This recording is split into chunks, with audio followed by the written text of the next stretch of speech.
Joining us now is author and journalist and somebody who speaks very inconvenient truths about China, Jennifer Zeng. Thanks very much, Jennifer, for speaking to us. What do you think is the real intent of the Chinese ship docking at Hambantota? I think there are already a lot of media coverage about this. And so the most important thing or fact we need to notice is this Wang 5 or Wang series of, this spaceship is initially, I think according to India media, like News 18, it is a dual purpose ship. But actually, according to the information I checked in Chinese language media, like in Baidu, Yuan series belongs to the PLA, People's Liberation Army in the first place. So it is 100% belong to the PLA, to the army, and specifically it belongs to the PLA's strategic support army, that is the satellite and the sea tracing department under the strategic support army of the PLA. So it is no doubt a military PLA army series of ship. Of course it can be used for several purposes, but we need to know the nature. This series, Yuan series belongs to PLA in the first place. So that should be made very clear upfront. And initially, it belongs to the so-called defense 国防科工委, that's in Chinese. So translated into English is Defense, Science and Industry Commission. So this commission is very well known in China for spying tasks. So many spying departments outside of China or inside of China is, organized and operated through this 国防科工委 Defense, Science and Industry Committee. So all the, I think, crew on the Yuan series actually is, they call it current army, personnel. So they all are counted as soldiers, as army. Interesting. So the Wang 5 is very clearly a military ship of the People's Liberation Army, yet they are calling it a high-tech research vessel. Sri Lanka says we've put down a condition that they will not switch on any of their tracking satellite equipment, that they're only there to refuel and restock. What is the sense back in China about this claim? Okay, so the first of all, when the CCP or the PLA promised anything, it is never ever to be trusted. Like when it took back Hong Kong in 1997, it promised 50 years of autonomy of Hong Kong, but now it's only some 20 plus years. Hong Kong has totally lost its autonomy, and the CCP said, the agreement we signed with the British is just a historic document, which is no longer valid. So anything the CCP says and promised, we should not, take into any notice, or we should just ignore, or we should listen to it from the opposite way.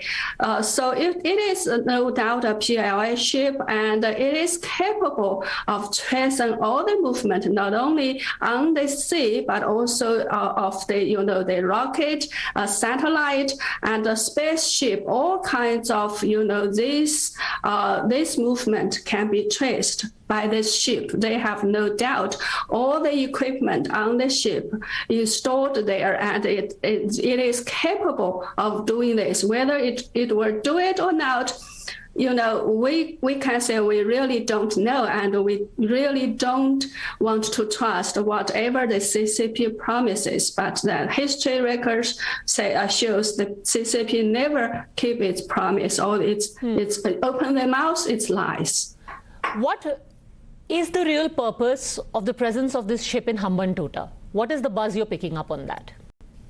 I think to understand this, we need to now understand the whole picture of the global geopolitical and military situation.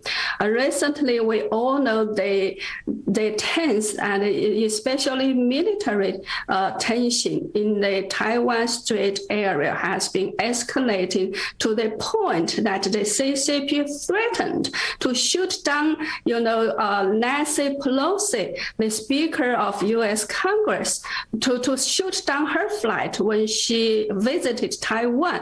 So I think at that stage, the U.S. and the CCP seems is ready to go into a war because of this CCP threat. Although the CCP did not shoot down the flight, I heard it's because of the CCP's electronic signals were severely interfered by the U.S. military capabilities, so they were not be able to trace Nancy Pelosi's flight. But after she left Taiwan, we have seen the CCP has escalated, or actually has the so-called, they were normalized the military exercises around Taiwan. So the tension is there. So the CCP, I think, is already dead set invade Taiwan or unify Taiwan, as they are called. So I think they are preparing for the escalated, tension and military or whatever kind of conflicts in Taiwan area. And in that case, because India has already joined the Quad force, and many countries have already expressed their willingness to defend Taiwan, or at least to show concerns. So the CCP has, under this big picture, I think the intensive or the intention to escalate its military operation globally.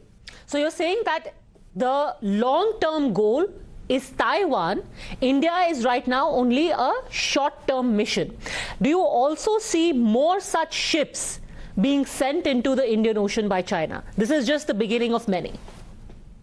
It could be, because if the CCP really wants to do something in Taiwan area, I don't think Taiwan will be the only target or the ultimate target of the CCP. CCP is thinking much bigger than Taiwan. Taiwan, of course, is a very legitimate excuse, you can say, for CCP to create any tension, but Indo-Pacific and the U.S. and is of course its ultimate or its ultimate enemy in its mind. And India, as a country that is, I think, has many competitiveness with between with the CCP in terms of population. I think India is catching up, or maybe has already surpassed the India population has surpassed the CCP, and India has now, I think, replaced or take the place of China as the world factory. Many supply chain and world factories are moving to India. So in this case, I do think the CCP has the motivation to set India as a potential enemy and to do something against India, or at least to watch out what India is doing, or to intimidate India so that India will not get involved should anything happen, in the Taiwan Strait area. So finally, I want to ask you, here you have Sri Lanka in a huge debt trap. India is extending all possible support. China hasn't committed to any financial support or a bailout or even forgiving their debt. Why is it that Sri Lanka is still not pushing back to this kind of bossing around by China, at the risk of antagonizing a friend like India? Yes, I think that is the part that many people find hard to understand. For me, I think the CCP's strategy is very simple and easy. It corrupts some of the politicians in not only maybe Sri Lanka and also a lot of other One Belt, One Road countries. It can use very little money or relatively very little money to corrupt the politicians, for the politicians to actually betray their country, for the CCP to take over the assets and to get them into a debt trap and at the expense of the people. But because the politicians themselves already benefited from whatever the corruption money the CCP gave them. So that's why you can't understand why they are not putting their nation's interest in front of others. I think that is one of the worst things the CCP did to the world. It corrupt many politicians' morality, and then so that it can push its way ahead in many countries, including Sri Lanka. All right, Jennifer, thank you very much. It's always a pleasure to get your view on issues, especially when it concerns the working of the Chinese Communist Party and the country itself. Thank you very much for speaking to us. Thank you for having me. Thank you. Bye-bye.